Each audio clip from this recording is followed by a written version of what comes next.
Kaagapay ng daan patungong kaunlaran at progreso ng isang komunidad ay ang pagkakaroon ng mga mahalagang serbisyo kagaya ng kuryente. Lalo't hindi lang nito pinabubuti ang kalagayan ng buhay, kundi naghahatid din ng mga oportunidad na pangkabuhayan. Pero marami pa rin mga lugar sa bansa ang hindi naaabot ng serbisyong ito. Kaya naman isinamisyon ng isa sa pinakamalaking foundation sa bansa na bigyang liwanag ang mga komunidad na nananatili sa dilim, katuwang ang lokal na pamahalaan. Ako si Pinky Webb at ito ang all-new season of Business Matters, where doing good is good business.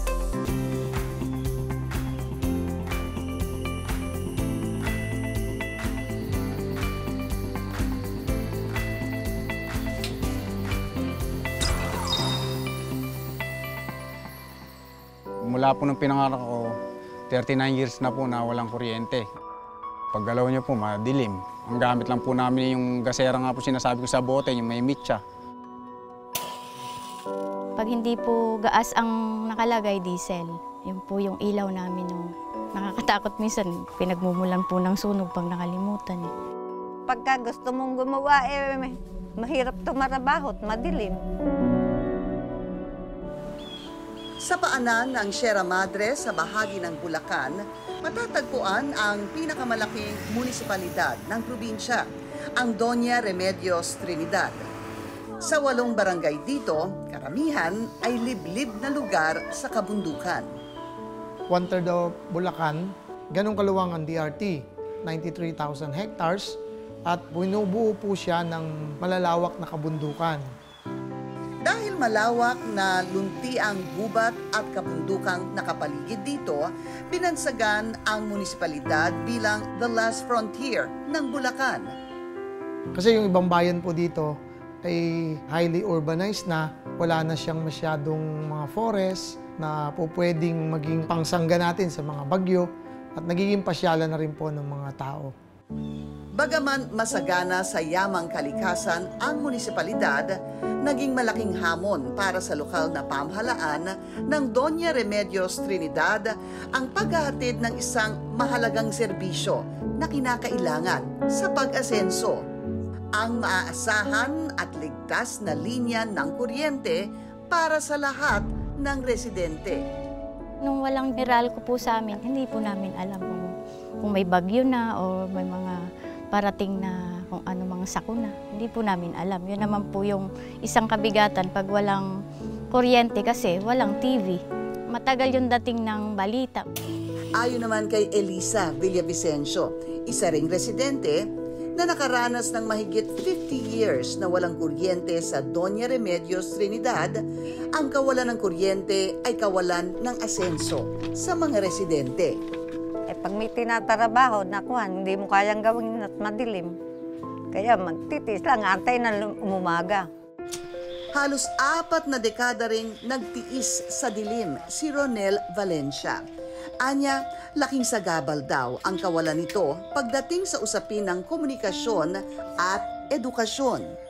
Ang ginagawa po namin, paglabas ng hapon, kung kaya po namin magawa na ng assignment, doon na po kami magagawa ng assignment pag maliwanag pa. Kasi pag gabi po kasi, malamlam na po talaga yung ilaw nung gasera po na yun. Sa laki ng Doña Remedios Trinidad, may malalayong lugar na walang pasilidad sa kuryente. Tulad na lang ng mga komunidad ni Lea, Elisa at Ronel. May mga lugar namang may kuryente man, pero dala ng hirap ng buhay at kapos ang kita, ay hindi nila kayang makapagpakabit ng sarili nilang access sa kuryente. Hindi naman ganun mayayaman yung tao rito. Nahirapan sila. Kaya pumasok sila dun sa mga illegal connections. Bukod sa mali, may dalang panganib din sa kaligtasan ng komunidad ang mga illegal na koneksyon ng kuryente.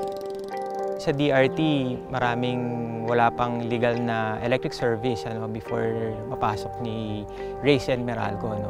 Isang benefit din noong mga may legal na kuryente na, syempre may iwasan natin yung mga gaya ng mga flying connection, which is very hazardous yun kung nahikabit. Diba? Pwede itong pagmulan ng mga sunog.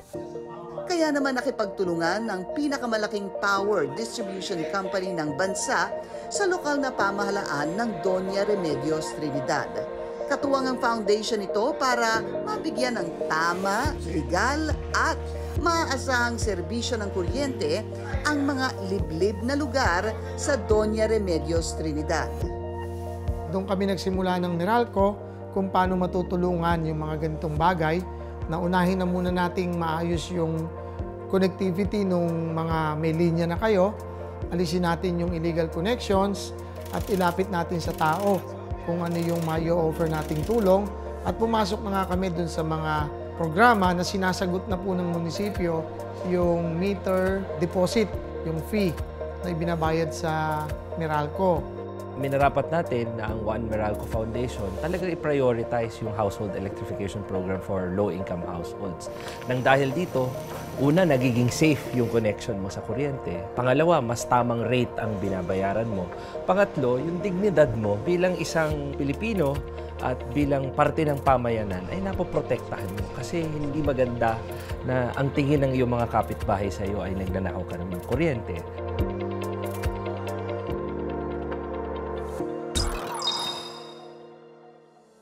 Itong electrification na ginawa natin sa Doña Remedios Trinidad ay talagang nakapag-encourage sa ating mga kababayan. Nakita natin na marami ring nakapagtayo ng kanilang mga kabahayan at ang mga negosyo. Kaya fundamental talaga na malagyan sila ng kuryente para sa kikauunlad ng kanilang pamilya at ng kanilang immediate communities.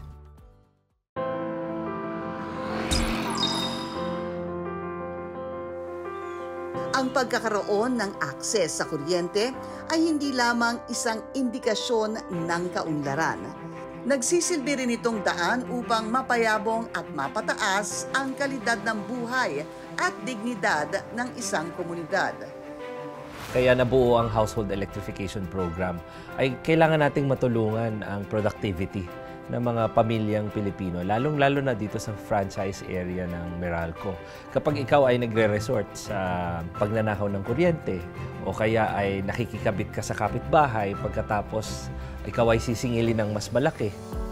Mula taong 2015, nasa mahigit 2,600 kabahayan na ang nabigyan ng access sa kuryente ng Household Electrification Program sa Doña Remedios Trinidad. Bahagi lang sila ng higit 75,000 kabahayan na nakinabang sa Household Electrification Program ng Foundation simula 2011.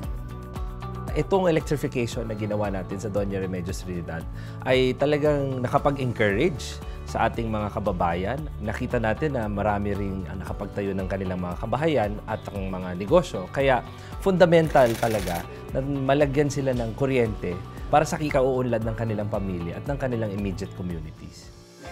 At sa pagkakaroon ng maayos, legal at maaasahang serbisyo ng kuryente, nakapagbigay daan ito sa mga miyembro ng komunidad na maiangat ang kanilang mga sarili sa pamamagitan ng pagnenegosyo sa loob mismo ng kanilang mga tahanan.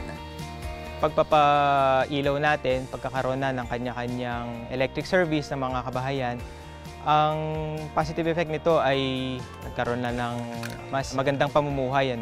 So magagamit siya ng inyong mga anak sa pag-aaral, sa leisure, small businesses. Gaya na lamang ni Lea Hernandez na ngayon may sariling patahian na ng mga basahan.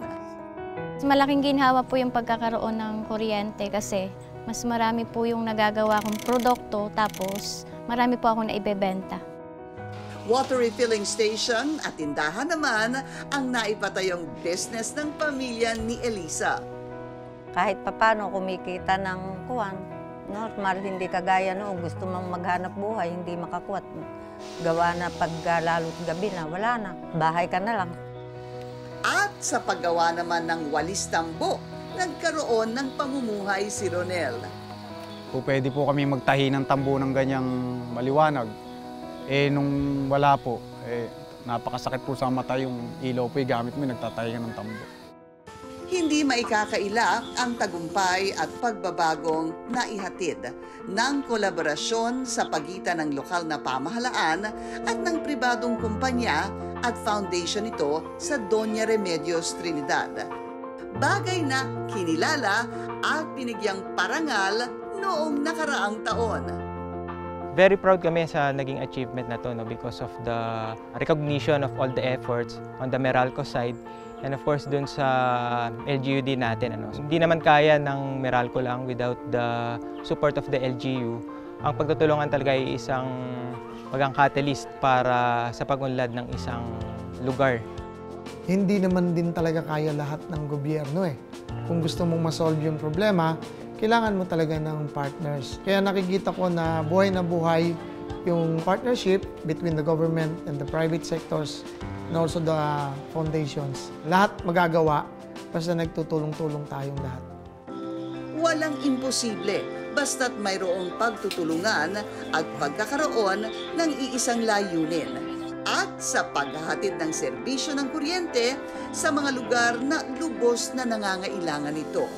Hindi lamang ito nagdadala ng progreso, na iaangat din ito ang estado ng buhay ng bawat Pilipino. Nagpapasalamat po ako sa One Meralco Foundation. After 39 years, may kuryente na rin po kami. Maraming salamat po sa One Meralco Foundation sa pagkakaroon po namin ng kuryente. Malaking ginhawa po ito sa aming pamumuhay at sa aming mga kasityo.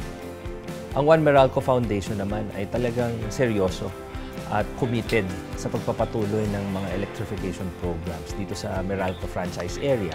Talagang pinag-iigting natin ang household electrification program. Meron tayong nilalagyan ng kuryente sa malalayong lugar. Ito talaga ang misyon ng One Meralco Foundation na pakinabangan ang elektrisidad, ang electricity, at ibigay ito sa mga Pilipinong talagang nangangailangan.